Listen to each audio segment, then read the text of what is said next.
What happens when you purify your body, your mind, your spirit?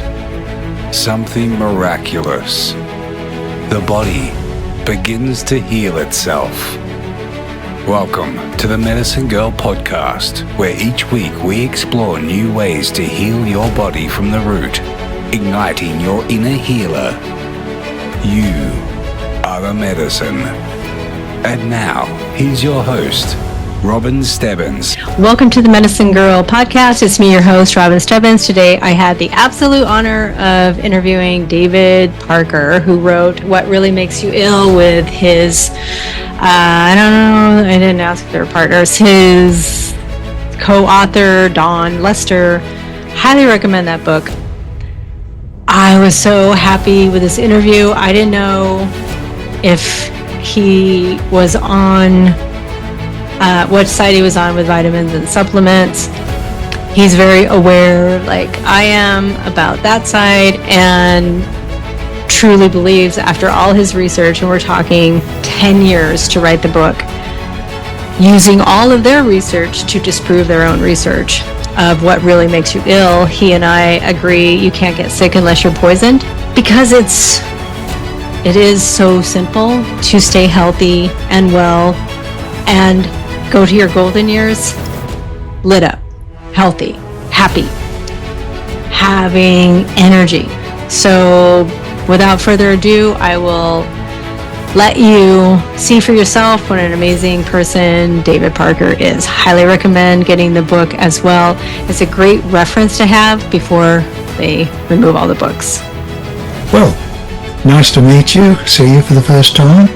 Nice to meet you as well. I really appreciate you agreeing to be on my podcast because, yes, I think, well, a lot of my fellow nurses follow me. A lot of physicians follow me now just because they've heard my name so many times from their patient's mouth.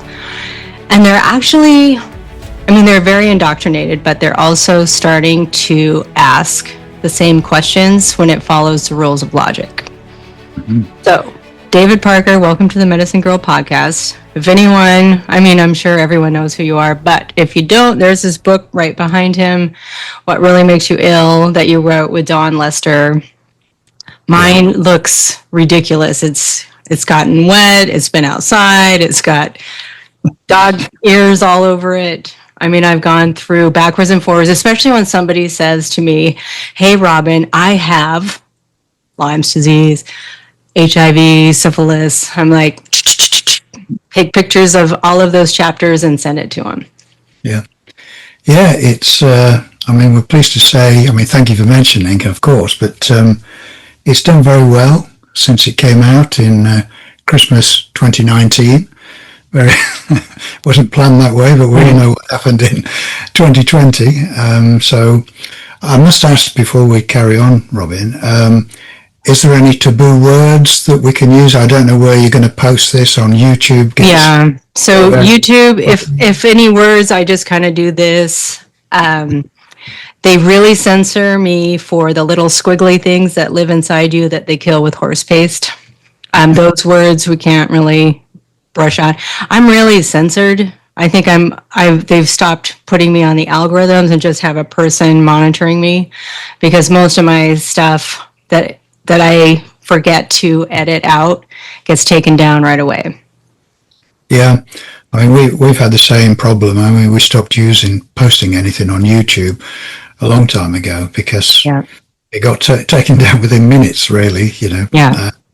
So I'll do my best not to use any words that are likely to cause problems. If you do, I will simply mark the time and I'll just erase it. Okay, that's great. That's easy enough to do. Okay. We'll jump right into it. My first question, in reading the book, I noticed that you and Dawn use their science against them to disprove their science. Correct, yes. So when we look at their studies, how can you and Dawn determine which is a study that we can actually use the information on, or are you just simply picking apart everything they did in their study to show heck, there is no such thing as HIV that they're telling us. Yeah, I mean, basically for those people who don't have a copy of the book, I mean, there's, as you know, I think it's 45 pages of references from all the papers and that we studied to produce the book. So it's not just made up stuff, basically. It's all backed up by true reports. So yeah, I mean, because when we started writing the book, well, it's 15 years ago now, roughly, Dawn and I were in the same position as the majority of the world still is. You know, we thought viruses were caused illness, and the germ theory was a real thing, and doctors all knew what they were doing. And the V word, that where people roll up their sleeve and have stuff, but we all thought that was a good thing and conferred immunity. And so when our research started and we found that we couldn't find any scientific evidence to support any of that, we were in deep shock, because all our lives that's what we believed. And so we understand how difficult it is for people when they come to it with the contents of our book, what really makes you ill. That's why we called it that. We realize that can be, totally alien to people, that they just think, oh, this can't possibly be true, and all these doctors, worldwide believe something entirely different. And because Dawn and I don't come from a medical background, I'm an electrical engineer and Dawn was an accountant, of course, we thought this is going to be doubly difficult, because people just go, well, what can you possibly know? But that's why it's backed up by all those references, to show that we've studied the same stuff that doctors study and more. We spent longer studying the medical establishment than doctors do.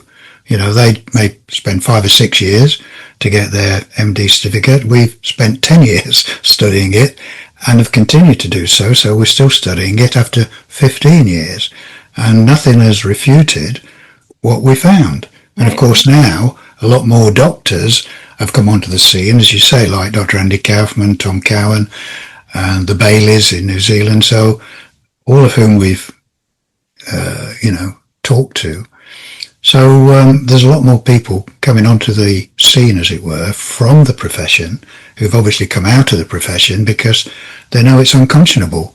They realise they spent all those years doing something they believed in and realised it wasn't true, which was a great shock to them too. So, as I say, after 15 years, no one has been able to disprove anything we've said in the book. So obviously that was a great relief. And was worthwhile spending the 10 years studying it.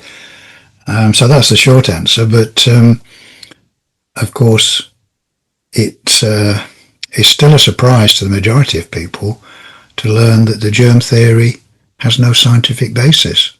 It's just not true. Right. And that people get ill for all sorts of other reasons. We're not saying people don't get ill. Of course they do, but not because of germs. Anyway, that's the short way in, I guess. So I know there's various ways you'd like to go with what are toxins, what are symptoms. So I'll let you lead the way, and I'll follow. Okay. Well, I first want to go back and just reiterate a couple things that you said, and for the audience, I think the main approach for the system is to get us to believe in something. The word lie is in the word believe. And so that's not coming from our observable reality. And when you said Don's a CPA and you're an electrical or an engineer.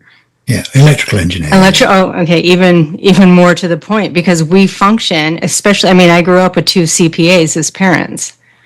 They function in only reality. If the numbers don't balance, something's off, and that's how accountants always find, insider trading eventually. Right? Mm-hmm. The numbers simply don't match. So when we're looking at doctors, I believe the word indoctrination is completely in alignment with what the word says about doctors. The doctors going through their medical training. They have to stay up for 72 hours, sometimes an entire week at a time. So that's the same thing as trauma-based mind control. So you're not taught to critically think, because if they started to, none of this stuff would add up, which is what, when I started reading your book, I thought it would simply be a matter of going to my family members, explaining the book, explaining the research calmly, and they would just think, thank you so much, Robin. You saved us from, Yes. Instead, I'm sure you know where this is going. We were met with torches and pitchforks, and the claws came out because I think we're flicking at the house of cards of their very flimsy deck they built their foundation on. And so you can't ask questions. That was the thing that I found most interesting, because I knew about the medical industrial complex starting out in 1987 as a psych tech working in the Locke psychiatric hospitals, but I just thought it was sequestered to that particular part of medicine. I didn't realize it was all of it. So then I wanted to, one other piece about that with the high IQ, I think they suss out the public who's going to be like an MK Ultra. You have the goats leading the sheep. They suss out who the goats are. The highest IQ, which is they're the ones that can understand the information given to them and regurgitate it in the way they want it. The rest of us won't do that. So that's why they have to say, okay, this person needs to be in a level of authority. So we're going to listen to our white coat God tell us and explain the information. So that's why when I went to my family members, or, all of us in 2020, we're trying to wrap our heads around why the doctors even couldn't see this. Yeah. The indoctrination. Sorry to interrupt. We came to the same problems, and we thought, well, why? Surely the whole medical establishment, there must be many doctors who've looked at this and realised, as you say, it doesn't make sense. So we actually looked at how doctors were trained, what was on their curriculum, if you like, and we talked to doctors of how were you trained. Yeah. Like Andy Kaufman was one of the first ones we talked to about that. And it's, as I say, I'm going to be careful about what I say because of the trick words that, but it soon became obvious that it was very controlled, as you say, that they had no idea and were never told what the contents of vaccines actually were and what the consequences of them were. They never got to see any scientific papers that showed how certain germs and that were isolated and genetically characterized. They never saw any papers. They never got to examine them. So lots of big holes in their training. And of course, we also found as well that the medical schools that they went to, that most of the curriculum was set or had an influence by the pharmaceutical companies, and that the college libraries were stocked by the pharmaceutical companies. So you can see what's going to happen with a system like that. You're going to get people that come out of it with a very one-track mind, with no idea of what real medicine is, what health is, what disease is. They had no idea. So and when you've invested considerable amounts of money in your training, or your parents have, and you've spent years doing it, and as you say, working 72 hours a week and all the rest of it, it's very difficult then for someone, particularly like us, from a non-medical background, to say, look, guys, we've studied this for 10 years, and what you've been taught is incorrect. Right. You're not going to be welcome, are you? No, not only that, they then would have to admit, and I think this is where the leap has to happen, is they have to admit, I made a mistake that harmed people. Yes. I gave people advice that harmed children, babies, infants, pregnant women. And so it's easier to come to terms with you're the problem, David. And Yeah, that book is riddled with holes and Swiss cheese. That's the problem. You're just some crackpot conspiracy theorist that the CIA is, told me all about. So I know all about you. I don't need to brush on it any longer. yeah. Yes, I mean, you're quite correct. I mean, and since more doctors have come out of the profession because they've realized it was untenable, and we're able to talk to them, and went through a period of crisis Yeah. where they realized, and I had more than one doctor say this, that they realized that the things they'd done in all good intent had actually killed people. Yeah. I mean, that's one hell of a thing to have to live with, isn't it? Yeah. And yeah, that's probably why there's a high suicide rate with doctors, And which is, dentists and and yeah, and that's the same thing though in the general population when you wake up as a mom who was still in the matrix when my son was born. I had a classic horrific hospital birth. They injected him, he went into liver failure, almost died. I have to come to terms that I let the wolves into the hen house. Like I let them inject my son. And so that's the piece I think we get stuck on and we don't want to wake up because then it means we really have to admit I made a mistake. mm, And even because I did my RN in Bellingham, Washington. And even then, as a card carrying matrix member, I was still awake to the medical system, but I thought I was now on the good side. We had the good drugs, the good surgeries, the good information. And so, but even in nursing school, I'd raise my hand. I said, I don't understand the Tdap. You give the kids the Tdap, they're supposed to be immune for life. They step on a rusty nail and you inject them with more poison. Like, I don't, if you're going to go with the logic, mhm. why would you inject them with more poison after the fact? Never could get an answer. And then I would ask, why are we studying name brands of pharmaceuticals in our nursing school? Why do we have to know all the different types of drugs if we're not just pharmaceutical puppets?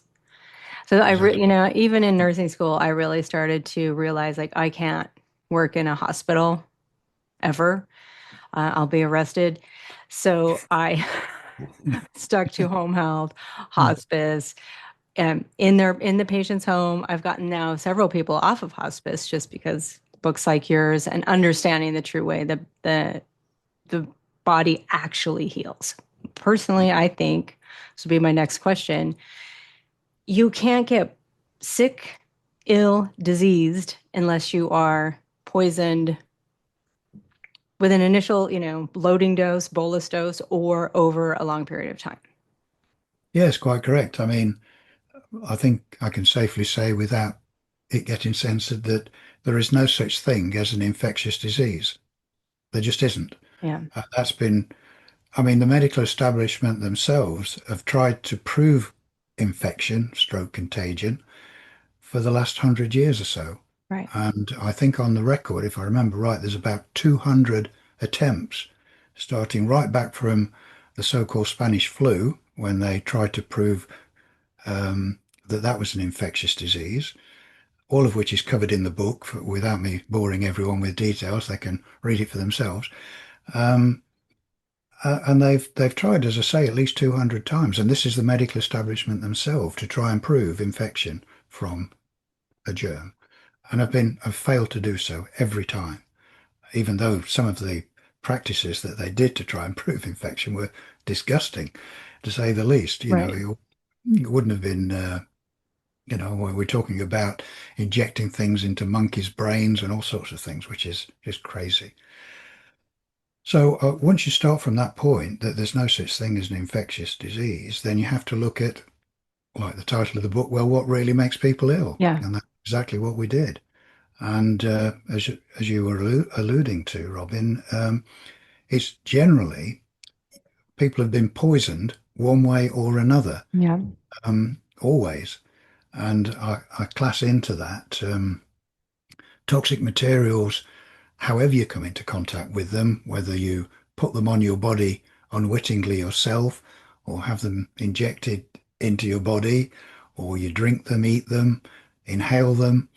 But invariably, it's coming into contact with something that's toxic, poisonous, and that's what makes people ill.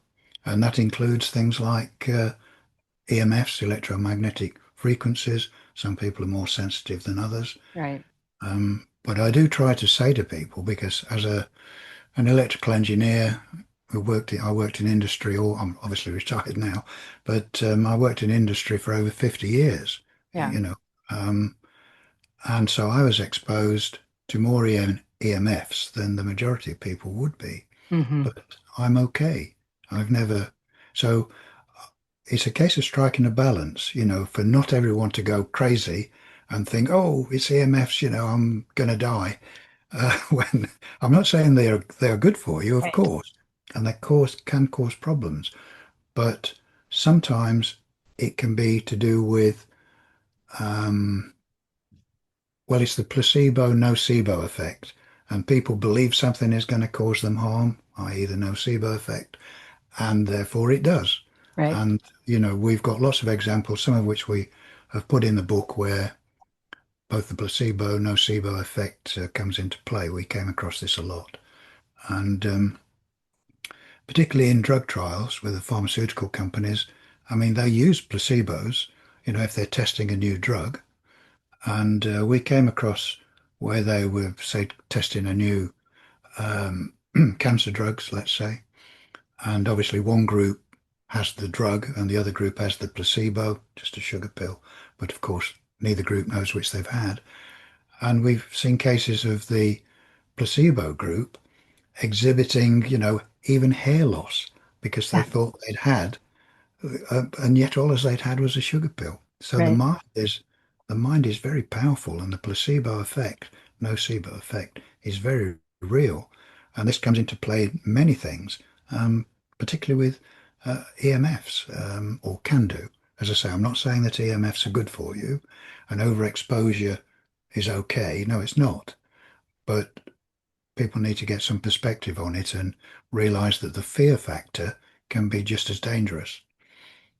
Um, I mean, I think everyone should rewind everything that you just said, because then they're not going to net you. Say that they don't care that you didn't get this.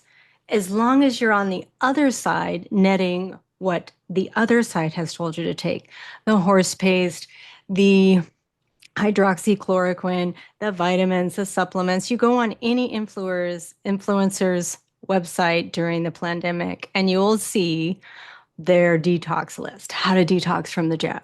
And it was all the stuff that actually makes it worse. I don't think most people realize vitamins were invented by the pharmaceutical yeah, companies. yeah. Merck Pharmaceutical invented vitamin B1, not because they wanted to help people.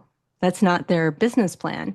It's because they wanted to sell back chemicals. And they say the myth is that you can't patent a plant. Well, they patent digoxin. Digoxin is simply made from foxglove, the flower. They don't pick a chemical and copy it and make it. It's ground up foxglove. But they do patent chemicals, or on the other side, they'll take an orange and say this chemical inside that orange, ascorbic acid, is vitamin C. There's no such thing. Mm. So then they net you on the other side. Not going to poison yourself here, just poison yourself here. Don't want the red Kool-Aid. Here's a nice, refreshing glass of blue Kool-Aid. Like Yeah. that's just the nature of it. So my feeling, and the reason I started the podcast in 2019, was to at least show people there's a question to ask, there's a choice to make. Is it possible that when we remove the root causes of the toxins and poisons, the body could just heal itself? Like we Mm. don't actually have to take something. Exactly.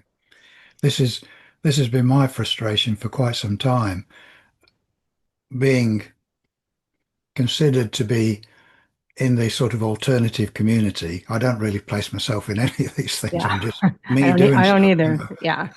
But people do tend to think of me that way, and are then surprised when I say the things that you've just said about all of these supplements. And of course, a lot of people in the so-called alternative community it is their business to sell all of these things. But they don't seem to realize what they're saying to people. Well, don't take the pharmaceutical medicine, take my medicine instead, so you get what some people are calling green allopathy, Yeah. Yeah, and I wrote a whole Substack just on the allopathic facade of functional medicine. okay, right, well, excellent. So I'm very skeptical about a lot of the stuff that people put in the alternative market. I mean, there are some things, and we may get to talk about them, because I tend to try and test stuff. But I always test stuff on myself before I'd recommend anything. Same. And, and there are one or two things that I've found that help, but they're not supplements. Well, let's say they're things like this. You may recognize this. This is just ordinary Yeah. water, but it's electrolysis. So it produces uh, more hydrogen in the water. Hmm. But more than that, because the system is electrolysis, i.e., is breaking the water down, what I've been able to find, because I'm an electrical engineer and I've got the test gear to do it, that the water that produces, it's more than just hydrogen. It is actually what people are turning on to called structured water, which Hmm. is really water with a higher level of electrons. So I mean, people may have be familiar with some of the work of Professor Gerald Pollock Yeah. with his fourth phase of water. I won't bore everyone with it, but he found quite definitely, that this what he called easy gel or easy Right. water, structured water, is really just this layer of highly negative charged electrons, which is also very helpful in the body, in all the blood corpuscles and or capillaries, as I think they say in Yeah. America. I was fall across these words, um, which brings us into an interesting thing where it's been known for some time now that the heart is not actually efficient as a pump to be able to pump the blood all Right. around all the capillaries. And people have wondered for some time, well, excuse me, how does that work? Well, cutting a long story short, it's because the capillaries and blood vessels and things like that have this layer of easy gel that Professor Pollock called it, and it allows the red blood corpuscles to pass through. In fact, it actually pushes them through electrically. It pushes them through.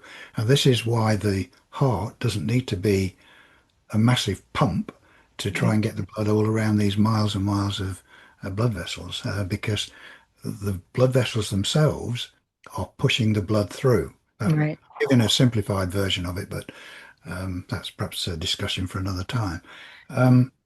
So all of these things are very interesting and lend themselves to realize how structured water is a healthy drink. Right. And because it's putting these extra electrons into the body, which help in all sorts of ways. I mean, it's interesting, just as an aside to that. Again, it was some work by Professor Pollock when he asked the question about what we think it is that we breathe. Well, everyone says, well, oxygen. Well, not necessarily so. What we actually breathe, yes, there's oxygen, but the thing that is the exchange within the lungs is oxygen is a very efficient carrier of electrons, which are negatively charged. And that's what the exchange is. As with what we're breathing in, the lungs are actually taking that negative charge, which again feeds the body with what it needs, with the negative charges which produce the easy gel in the capillaries and assist the heart. So it's another thing which everyone, including in the medical establishment, has believed. Yes, of course we believe we breathe oxygen. That's what we do. Right. It's a little more interesting than that. So all Yeah. of these things have come to light, and once people know, they can, buy something. I mean, these things you can get them on Amazon for they're not very expensive, Hmm. but you're getting better water. I'd still recommend that people I mean, I tend to use distilled water or water through a reverse osmosis system because you can't trust what comes out of the faucets by any means. So get your water as clean as you can, but then you can charge it with these electrons, which again assist your body, and they're more quenching. So Right. little things like that, um, I look at and I test because I've got instruments like that, which is a meter which I can measure the electrical charge in Oh, water. yeah, that's nice. So it's not That's what good. I'm talking about when I tell the audience this is our observable reality. Yeah. I don't rely on their cartoon characters to tell us this is what water is, two hydrogens and an oxygen. Well, then why can't we just make water with throwing hydrogen up into the air and wouldn't we just have lots of water coming down? Pete and Peter, I don't know if you've heard of these guys, they're making a case that there is no such thing as H2O. It's actually just a base element water. Or there is no such thing as oxygen in the air. It's actually just air. And there's other particulates that are in the air. But they make a pretty good case for it because as a hospice nurse, we put people on oxygen in an oxygen concentrator. And that's how they took it apart and they showed it's pretty much just concentrating air down Mm. the tube, which will then, you know, when you test it on a pulse oximeter, you'll see the oxygen levels have gone up. Or is it just that you've now put more air into the lungs? They weren't breathing deeply enough, or there's some problem with that. But I also want to touch on Sure. what you talked about with the placebo. And I think that is so important, or the especially the nocebo. So I went out, I don't know, 2021, I bought the book by Arthur Furstenberg, The Invisible Rainbow, all Yes. about EMFs and how dangerous. You could track all of the different plagues with, first it was the AM, FM radio towers, and then it was the electrical wires in the houses. And he's making a case that it was all of this. And then I start looking around and I notice there's an eagle's nest on top of an EMF tower. Yeah. I mean, eagles are not stupid. No. They're not going to build it there if there's something off. Mm. So it's more, I think, our idea. And that's how they get us with the diseases. You got bitten by a tick. Oh my gosh, you're You got probably going to get Lyme, Lyme's disease. Lyme And then you disease. start to think, like, oh my God, I feel flushed. I feel feverish. My Yeah. joints are aching because now I'm starting to look for it. And Mm. then with the EMFs, and like you said, like it's not great. Radio waves are not great. There's a road that I drive down to see patients, and it says no blasting caps. Next 8 miles, radio tower. I mean, that's a lot of radio waves. If you can't have blasting caps, it might ignite the whole show. That's a lot. Yet I see butterflies flying around. I see small, tiny insects. Like they're still okay, or the Mm. chemicals are crisscrossing in the sky. They can't start a stampede by, killing a bunch of us at one time. So I don't think these things are necessarily as harmful as we make them out to be necessarily more than it is placebo, nocebo. That was going to kind of segue into my next question, which is they have to have known this from the beginning. Yes. So, what have they been putting in those little vials from the beginning to tell us it's working? Well, I mean, if you think about it, and I'm sure you have, it's a great business model, isn't it? It's let's make people ill in various ways, Yeah. and then sell them something to supposedly make them well, but not really make them well, Yeah. but keep them as a repeat customer. I mean, it's a And they make great it business illegal model. too Yeah. for the And physicians to diagnose what they eradicated with that. yeah. And again, the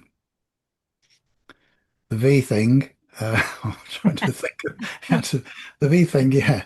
Um, we explain all that in the book. There is no scientific evidence to prove that it confers immunity, none whatsoever.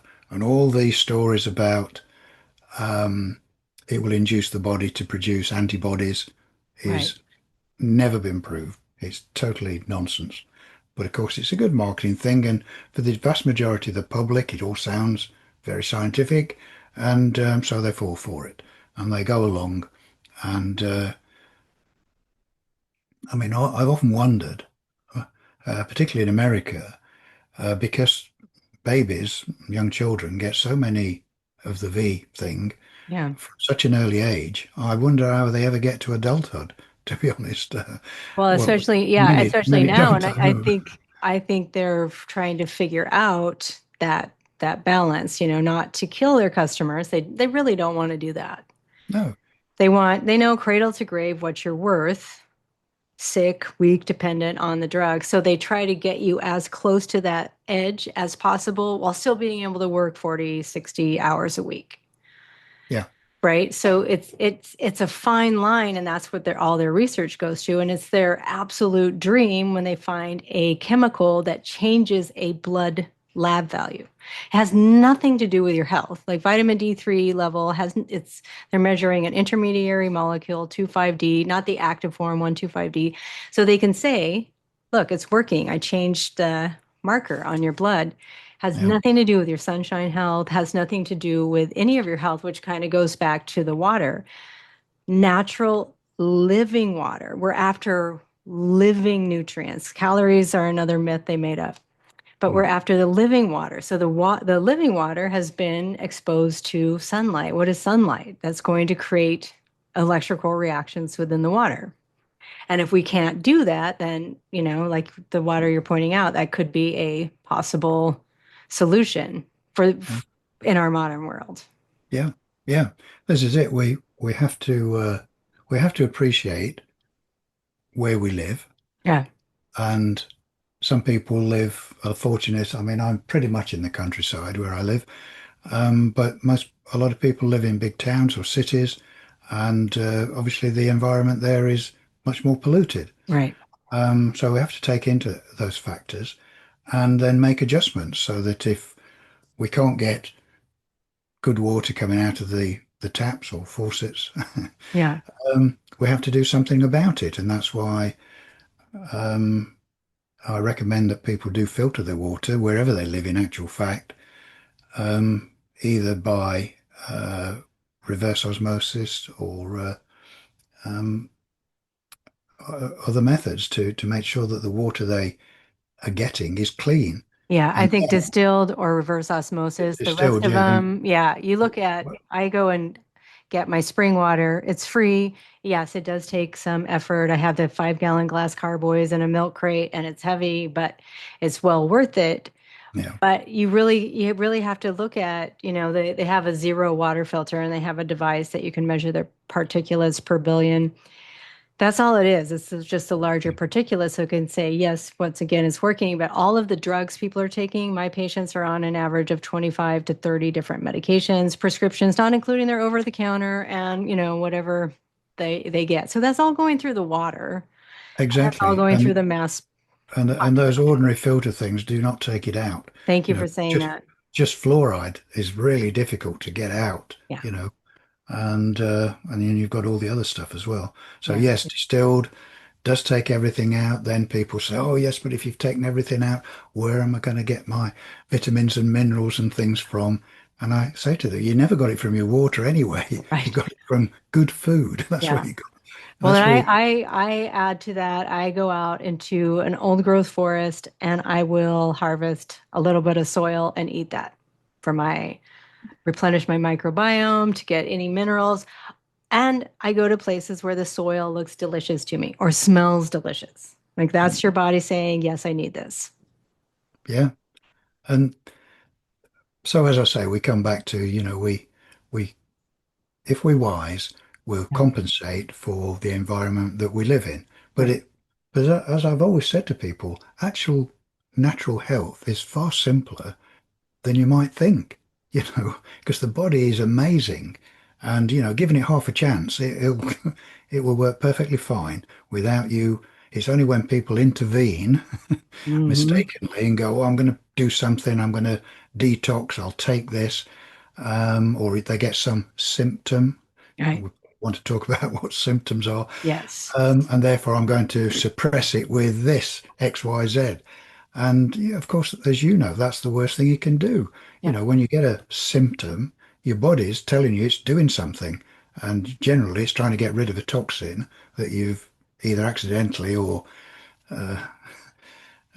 taken in, and it's trying to get rid of it. That's it. And then it produces a symptom, but don't then suppress it because all you're doing is stopping the body getting rid of it. Right.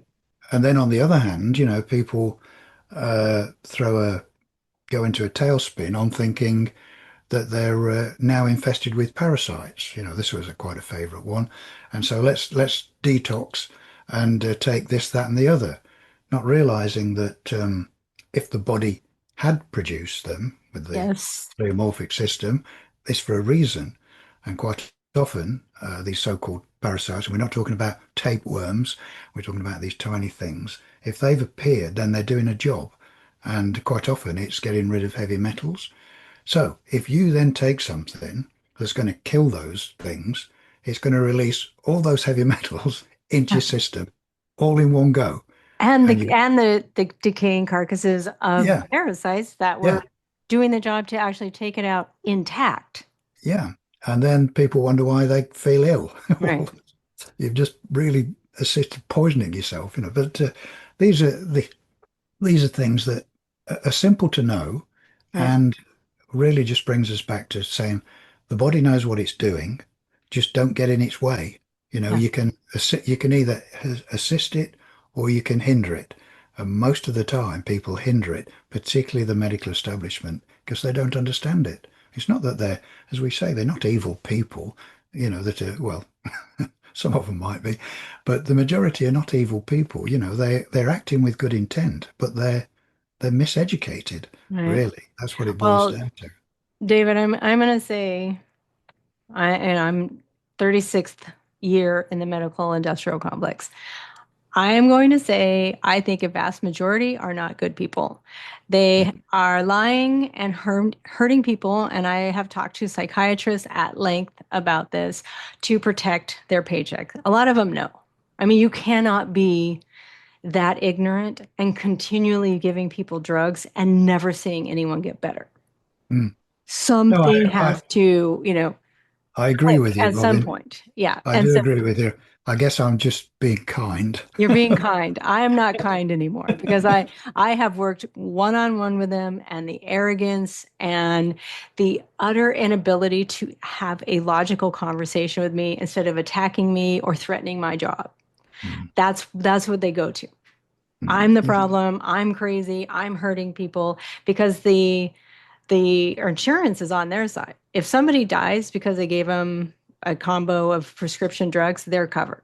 If yes. they tell them cholesterol is actually good for you and stop taking drugs to lower your cholesterol level, and here's some foods that have high cholesterol, then they're liable if anything happens to that person at any time ever. Yeah, yeah, yeah. So, I mean, it is the whole system. You have to walk away from the whole system. But I think on the other side, though, these doctors that were so indoctrinated, they still want a thing to take. They still want something to that will heal the body, like Mm, astaxanthin or, you know, whatever the supplement is, the next miracle elixir that's mm, the biohackers are all over. It's almost like no matter what, just take either the red pill or the blue pill. We don't care which one it is because you're still going to net inside our little business model, which, as you said, is brilliant if you're a, corporate psychopath. It's only about turning profits. yeah, which of course the pharmaceutical companies are. That Yeah. is their sole aim, is to make money. They Yes. don't care about people. And I mean, you've probably seen some of the memes where people say, why would anyone want to take notice of people that are trying to poison you Yeah. and have continued to try and poison you? Right. Why would you want to pay any attention to them? But people never see it that way. No. They just think, well, they're the experts. It's this word, isn't it? Well, they're the experts. Yeah. And so surely they know what they're doing. And Because that's the other thing too. I'm so sorry to interrupt, but that's the okay. whole point, that you and Dawn were able to see it because you're not the medical expert. I don't know how many times people have asked, where's your degree? To be able to read and discern something, I don't need a degree. In fact, the opposite. I wasn't indoctrinated into the club to show me how to read a study properly. I just look at my observable reality. Does this make sense? Yeah. And I mean, yes, I mean, we used to have exactly all of that. And I used to say to people, well, look, I'm a professional person. I had to study and pass exams to become an electrical engineer, and anyone can study any subject. I mean, I said, think about it. Doctors weren't ejected from the womb with an MD certificate. Yeah. They had to study and learn. So anyone else can study and learn. Yeah. And that's really what Dawn and I did. We said, right, that's why it took 10 years. Yeah. We've got to study this thoroughly. Okay, I just want to say too, exactly what we're talking about with the medical doctors. They are simply parroting what they have been told to parrot. None of this is through critical or creative thinking. They're just simply, this is what the study said, and they don't read the studies. They have a cheat sheet. I saw the physician I worked under in a private practice. They get this magazine that tells them all the studies, the need to know, and it's, maybe 2 or 3 sentences. That's what they go on. Because they don't have, they don't have time to do anything else. And they get about 5 minutes with each patient. Mm-hmm. So they're just parroting that. And then you go home and you parrot that to everyone around you. That's why I cannot get past with my patients, low cholesterol is not a good thing. They're like, well, if I don't take a statin, which is bad, I don't want to take a statin, how do I lower my cholesterol? You don't want to lower your cholesterol. No matter how many times I say it, they can't get over that indoctrination or the programming. Yeah, because a lot of people don't realize, one, that the body produces its own cholesterol, and that if you try lowering it, it will make more to try and bring the balance back. So, but I mean, there's people just don't understand, and they go with what the doctors tell them, who also don't understand, and so it's a vicious circle, really. And of course, people like you and I come along and tell the truth. Yeah.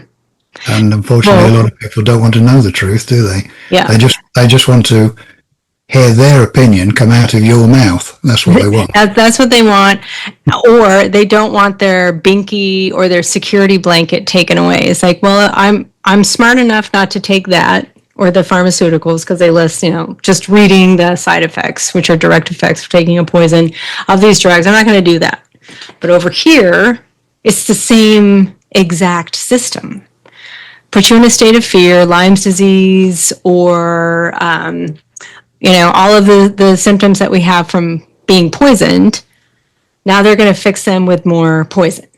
And my contention is you cannot poison the body back to health. And exactly. We don't want to have anything that's going to interfere with our biofilm, our mucous membranes, all of the protective layers, even the sebum on your skin. If you wash it away with soap, you have now interfered with your body's one-way valve protective layer, not letting things in, allowing things to express out.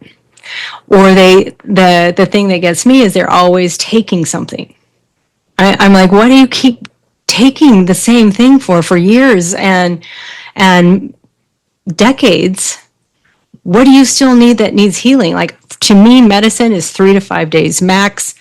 You've worked synergistically with the body, maybe a little baking soda, maybe a little oil of oregano. That's it. That's all that's in my medicine cabinet, maybe sometimes some charcoal. Yeah. Because we're not healing the body. I'm not healing the body. The oregano's not healing the body. The body heals itself. In fact, that's not a $1 trillion empire. As we say, only the body can heal itself. Only the body. And then the corollary to that is that you can either help it or hinder it, but only the body can heal itself. And it's a simple affair, really. Right. It's not as complex as people would, particularly the medical establishment. It's not as complex as they would have us believe. They make it complex for obvious reasons, mostly out of ignorance. But there's always, as you say, there's the paycheck is always foremost in their minds. It's always foremost in their minds. Follow the money. And I just had somebody post on my Telegram that the body produces xylitol, and which they're now making a case like xylitol, the alcohol sugar, is good for you. That's made out of GMO corn husks, if that's GMOs even a thing. But that's how they can get us, is they make it sound so confusing, and the body's got this glutathione pathway that's then producing these chemicals. I don't think anybody knows anything about that. I think a lobbyist in Washington is trying to figure out what doctors and scientists to hire to make a case to be able to sell a healthy version of a poison. Yeah. It's all about marketing, and that's all it's about. Yeah. Because if they were honest, and if they actually understood health, they wouldn't be doing any of that stuff. And so they obviously don't understand health, or as you say, they do understand it, but they're just evil. I think they do, because in order to get all of these plans to work, you have to have a base level of understanding. So you have to make a case of why cholesterol is good. They just say it increases longevity. And that's what somebody else in my Telegram group said, when we drink Jaggery, it increases our longevity. I didn't even know what Jaggery was. Found out it's just sugar juice. It's just sugar. Yeah, which, well, we know that's not going to work. That's not going to work either. 10 minutes left. So I like to kind of go into solutions. But before we do that, what do you think they've been putting in that little vial when they say we eradicated polio, we eradicated these diseases? Clearly they didn't. They just make it illegal for the doctor to diagnose it anymore, so they can say, look, it's gone. Yeah. And often they just give the illness a different name. Yeah. So myasthenia gravis, MS. Yeah. So yes, I mean, again, we cover all the usual diseases, including polio, in the book back then. Yes. And of course, cutting a long story short, the thing that they classed as polio, which is that paralysis is the main thing, and we're going back to the sort of 50s, aren't we, when it sort of became a thing. Yeah. And cutting a long story short, they found it was because it was in its ascendancy at certain times of the year, mostly around the fall, autumn time. And eventually they realized that it was when the crops were brought in, and then they realized it was actually the lead arsenate that they'd been spraying on the crops as a pesticide. Right. Of course, both of those things are toxic to the body and will cause paralysis. So eventually they realized that that was not a thing to do. And so, of course, they switched over to DDT, which did exactly the same. So polio, again, is another one of those things that is not spread by germs or something like that. It's poison. It's just pure toxicity, and it's toxicity produced by, in this case, sprayed all over the food crops by the agricultural community, who again were just doing what they thought was the right thing to do, because they never looked at what the chemical constituency was and the results of what it would do. But I can remember, because I'm of a certain age, when they thought it was DDT was such a good thing. They were spraying people with it, and people thought it was lovely. That the authorities thought so much about them that they'd come and spray all the kids with DDT. You could even get DDT impregnated wallpaper, would you believe? I mean, crazy. So you only see it now in more deprived areas, in deprived so-called third world countries, where they've got the same environment and they're still having poisons sprayed around the landscape, and that's where you'll get incidences of so-called polio arising again. But it is pure just to do with poisoning. It's nothing to do with a germ. Right. And I think they know exactly what these poisons do, because they absolutely have experimented on people before that to see what type of symptoms, and then they'll make up a diagnosis based on what they see as the symptoms, which I think is just simply demyelination. I categorize diseases into the symptoms that they cause, like a demyelination or filter disorder, meaning something's wrong with your filter system, and that's why you need to address that. What is going through your kidneys and your blood that's causing issues. And that way we can kind of see, as a medical detective, what have I been doing to contribute to this symptom so that I don't enter into a state of fear and interfere with my body. Let it express the symptom, remove the, you got to remove the toxins and the poisons first. Yeah. Otherwise, you're just, a drop in the ocean. In a vicious circle if you keep putting the same poisons back in again. The one thing I do know, that whatever the stuff is, and it's easy to look up, if we've not written it in the book, it's easy to look up. Serves no purpose at all as regards inferring immunity. It just doesn't. It's impossible for it to do that. But it causes a reaction because some of what they call adjuvants, which just a fancy word for various additives that they put in, things like, they used to like mercury and aluminium and all of that sort of thing. Formaldehyde, Yeah, formaldehyde, you think, well, these things just don't have any place in the body. But they say, well, we put them in there so it causes a reaction. It gets the body to do something. Well, hardly surprising. If you put formaldehyde and mercury and aluminium into the bloodstream, yes, you're going to get a reaction because you've just poisoned it. Yeah. But that doesn't mean that it's done some good. But basically, all vaccinations work on that basis. And they put these various adjuvants in there, which, yes, cause a reaction. You get sore arm, achy arm, blisters come up, whatever, depending on what they've injected in. But it's always poison. It's not something that should be in the body at all. And, of course, like with all injections, you've bypassed the body's first line of defense, i.e. the skin. You've gone past that and straight into the bloodstream, which is a recipe for disaster and exactly what happens. Yeah. Sorry I can't name all the... No, I don't need you to name, I don't even need you to name it. It's just, they know you can't get sick unless you're poisoned. So they group poison a big populace of people. DDT is a good example because they would spray it in the pools and everyone was spraying it on their kids at home because this is how we're going to save you from getting this dreaded communicable disease, polio, which just makes it worse. So they have a whole bunch of people. You can observe it. It's like, oh my gosh, yes, polio is real. I saw somebody with it. Instead of, the actuality, I saw somebody poisoned with the white powder. That's how they, kind of separate us from our God-given discernment. Yes. But I'm wondering, is it just they just want to poison you more? They get the mercury into your brain. They can cause different diseases. I think all the lots are different because clearly in, 2020 through 2024, we saw people were dropping like flies and getting super cancers, but not everybody. Some people were like, got all 6 boosters and we're fine. My mom's 92 and she's boosted up and no issues.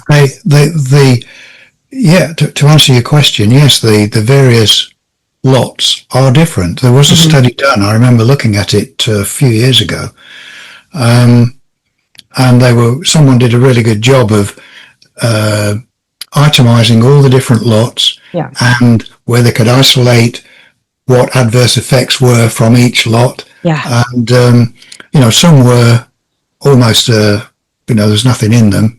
Because, as you say, you can't have everyone dropping dead.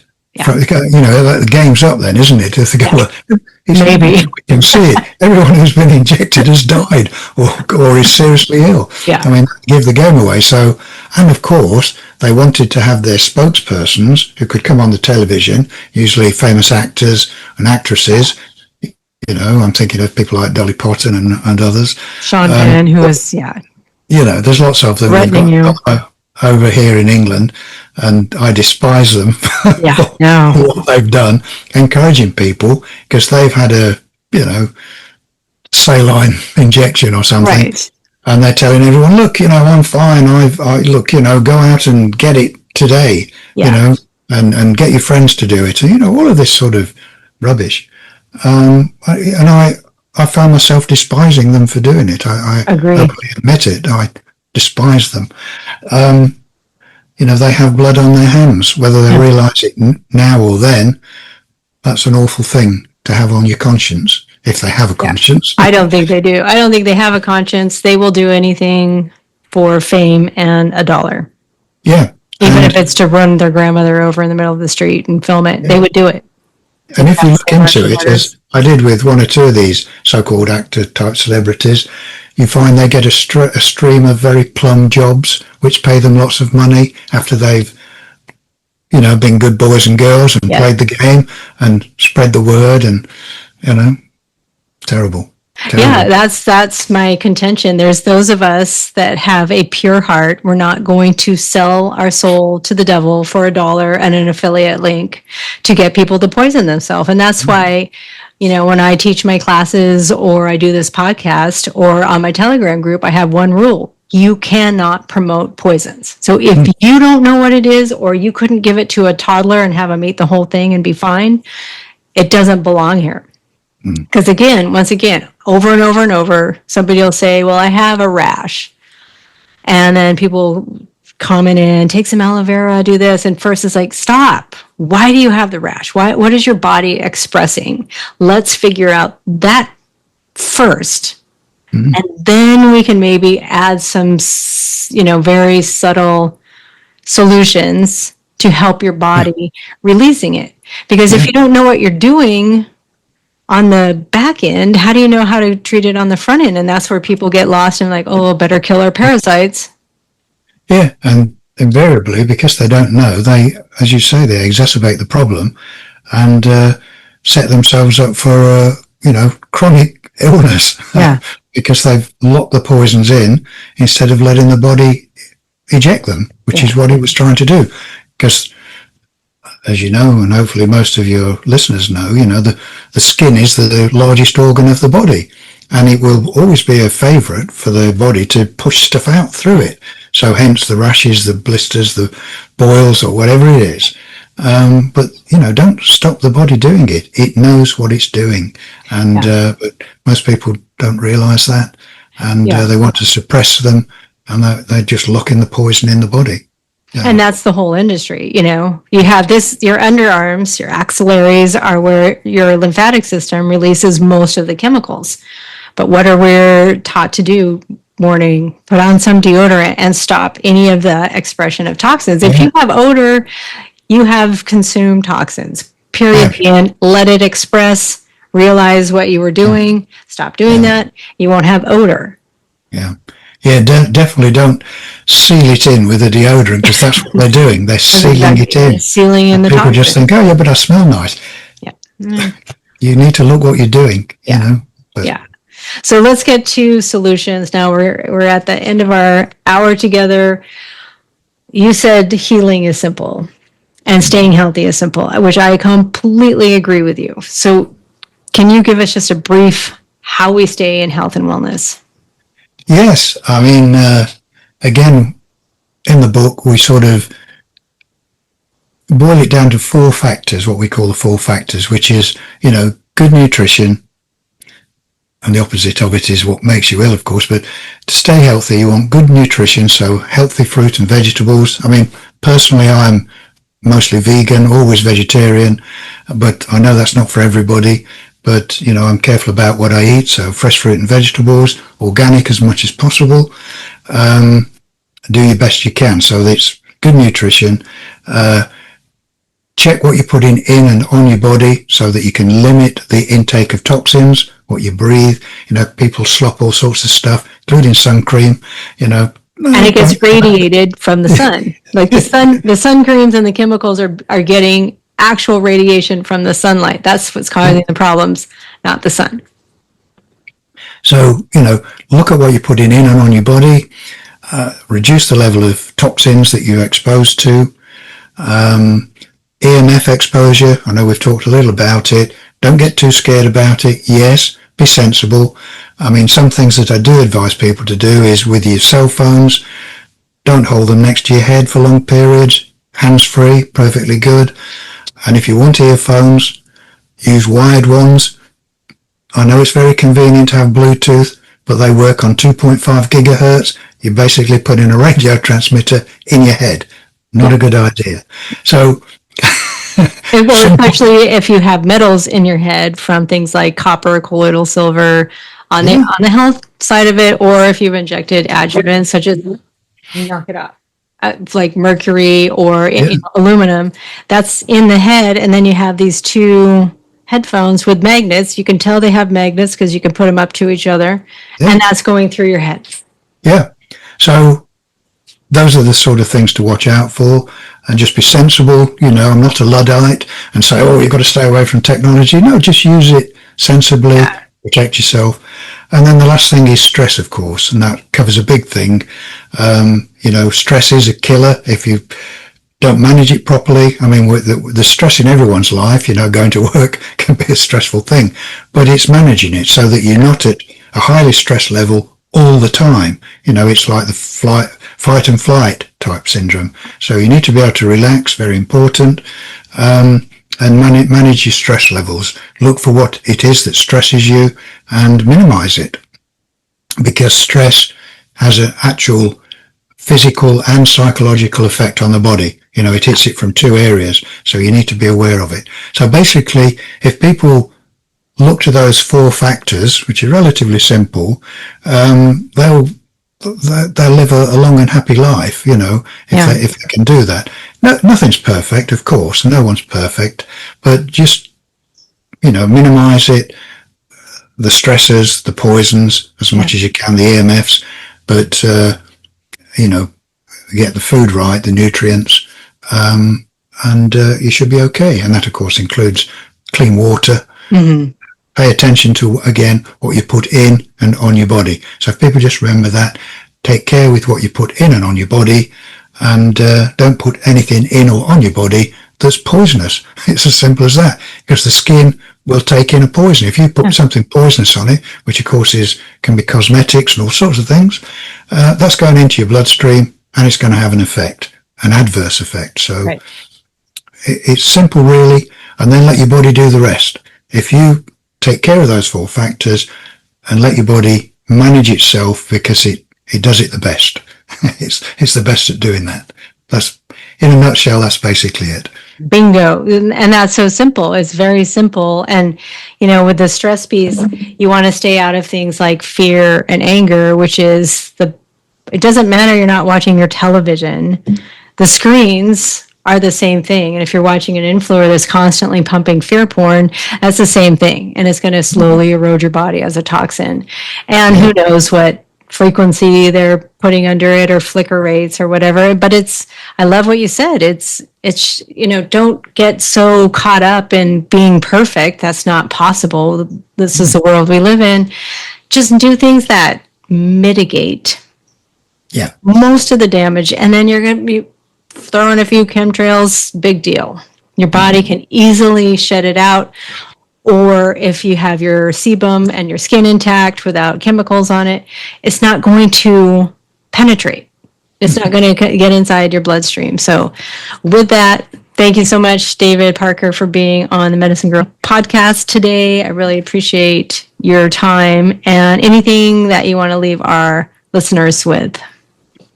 Well, not really. Obviously, I would recommend that people do get a copy of our book. It's very comprehensive. I mean, it's probably the first and most comprehensive book to sort of debunk the medical system that came out there, 2019.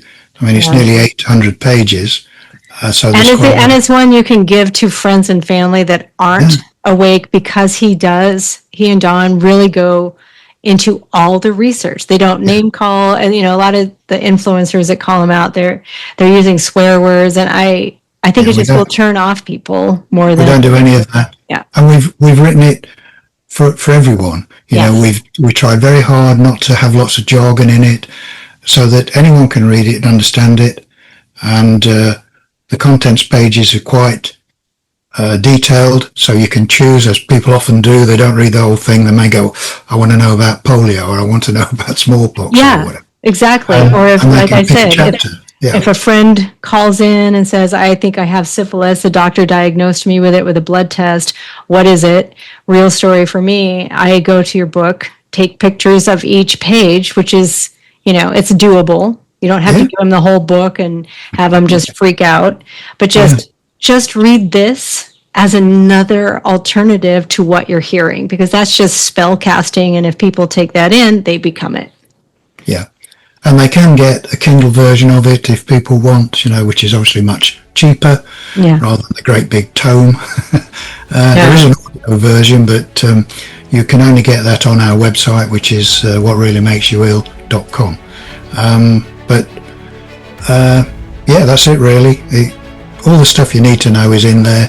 Good. And just help your body to do its job, which it will do perfectly well. Absolutely, 100% exclamation point. The links to his website and the book will be right there in the show notes. Again, thank you for being on the Medicine Girl podcast. Thank you for lighting up this hour. Thank you for doing the work that you do, because you are absolutely changing lives. You are making this planet a better place. Thank you. Well, thank you, Robin, for inviting me on. It's been a pleasure to talk to you. And I hope we've been able to reach one or two more people and make them have healthier lives. So. Yes. Yeah, and that's the point. Exactly. Because then we can all be lit up, healthy, in our potential, and then we can have real conversations where it's just not about healing. It's about what are we capable of if we're not poisoned in any way? What is our human potential? What is our purpose here on Earth? Not just to heal trauma and wounds. Exactly. All right, David. Thank you so much. Thank you.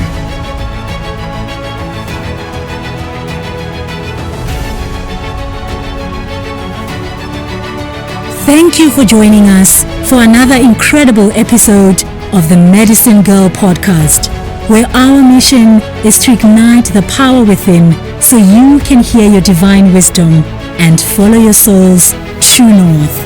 Fear is loud. Peace is quiet. Listen to the softest voice. Remember, no one is above you. No one is below you. We are all walking each other home.